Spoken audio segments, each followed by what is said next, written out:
Canto 9. Summary. The moon rises, and Dante, still a living man and subject to fatigue, falls asleep. In the early morning hours, when it was believed dreams bore a prophetic quality, he dreams he sees an eagle floating in the sky, ready to dive. He seems to be in that place where Ganymede, a prince of Troy, was carried by Zeus up to the palace of the gods, where he became a cupbearer.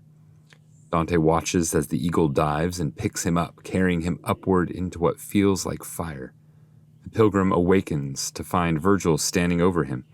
It is the morning of Easter Monday, and they are at the gates of Purgatory proper. Virgil proceeds to tell Dante how they got there. While he was sleeping, St. Lucy, who Dante heard about in Inferno 2, came down and carried the sleeping Dante up the mountainside, bringing them directly to the gate, a journey of about 3 hours, as the time is already 8 a.m. They approach the gate, where they see an angel sitting with his feet resting on the top of 3 stairs. The first step is made of polished white marble, the second of a rough stone, blackened and charred and cracked, the third of red porphyry, as bright as blood. Traditionally, these steps symbolize the sacrament of penance, self-knowledge in the polished marble, contrition, brokenness over sin, and absolution, the blood of Christ declared as sufficient. Dante, on his knees in humility, asks the angel to let them enter.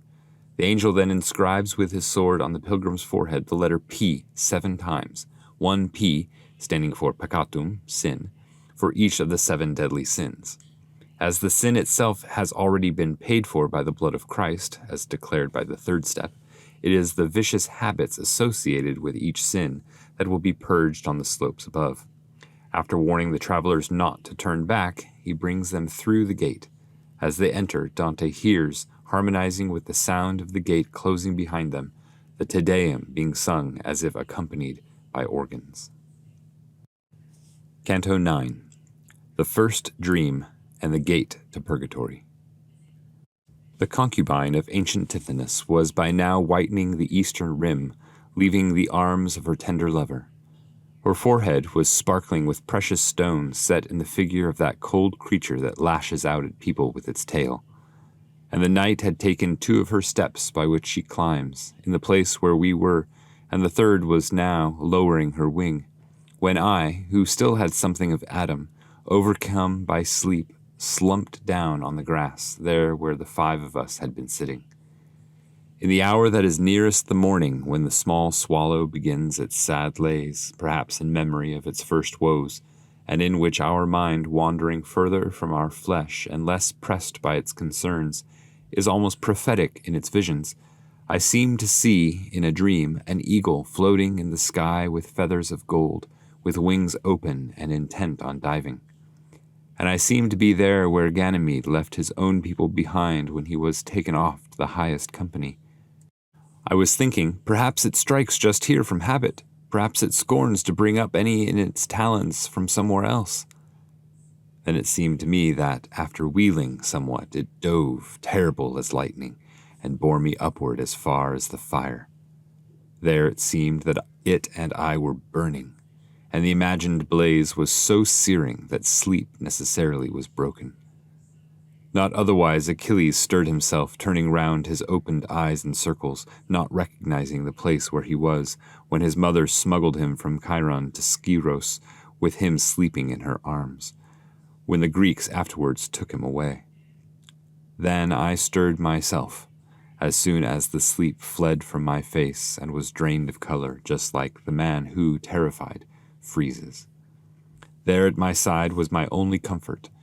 By now the sun was more than 2 hours high, and my eyes were turned down toward the waters. "Do not fear," said my lord, "but rest secure, for we are at a good point. Do not curb, but give free rein to all your strength instead. You have now arrived at Purgatory. See there the bank that closes it around. See the entrance where it looks divided. Before, in the dawn that precedes the day, when your soul was asleep within, over the flowers that adorn the place below, came a lady, who said, 'I am Lucy, allow me to collect this one who sleeps, thus I will ease him along his journey.' Sordello stayed with the other kind forms. She lifted you, and, when the day was clear, came up this way, and I in her footsteps. Here she set you down, her beautiful eyes having first shown me that open entrance. Then both she and sleep went away at once. Like the man who, doubting, assures himself and changes his terror into comfort, after the truth has been revealed to him, I changed me, and when my leader saw me without care, he moved himself along the bank toward the height, and I came behind. Reader, you will now see well how I raise my matter, and therefore do not marvel if I prop it up with more artfulness. We came near and were in a certain place, and where at first it seemed to be a break, just like a crack that splits open a wall, I saw a gate and 3 stairs beneath it, leading up to it of different colors, and a porter who as yet made no speech. And when I opened my eyes more and more, I saw him sitting above the top step, his face so bright I could not endure it. And he had a naked sword in his hand, and was so reflecting the rays toward us, I often straightened my vision in vain. "Speak from where you are. What do you desire?" he began to say. "Where is your escort? Guard yourself, lest the coming up harm you." "A lady from heaven, wise in these things," my master answered him, "previously directed us. Go there is the door." "And may she advance your steps in goodness," the courteous porter began again. "Approach, therefore, and stand before our stairs." There we came. The first step was white marble, so polished and so clear I saw myself in it as I appear in a mirror. The second, a darker hue than purple, was of a stone rough and blackened by flame, cracked along its length and across its breadth. The third step, resting heavily above, seemed to me to be of red porphyry, as flaming as blood that flows from a vein.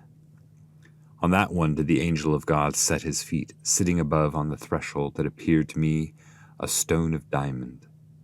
My leader guided me up the 3 stairs with a benevolent will, telling me, "Humbly ask that the bolt may be released." I threw myself down at the holy feet, devoutly, and begged mercy that he might open to me, but first beat my breast thrice.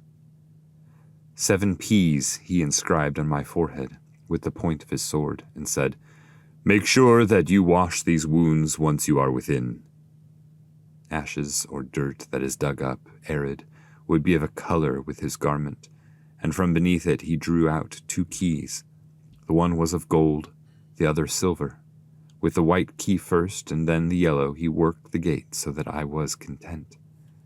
"Whenever one of these keys fails, such that it does not turn straight within the keyhole," he explained, "this entrance will not open. One is more precious, but the other takes more skill and shrewdness before it unlocks, for it is the one that unties the knot. I have them from Peter. He said I should err in opening, not in holding shut, as long as people kneel down at my feet."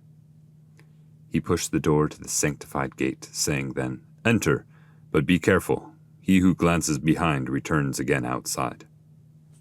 And when the pivots of that sacred gate had turned within their sockets, which were made of a metal both strong and resonant, Tarpeia neither roared nor proved so harsh when the good Martellus was seized from it, so that afterwards it remained despoiled. I turned round, attentive to the first sound, and seemed to hear Te Deum Laudamus, in voices mixing with the dulcet tones.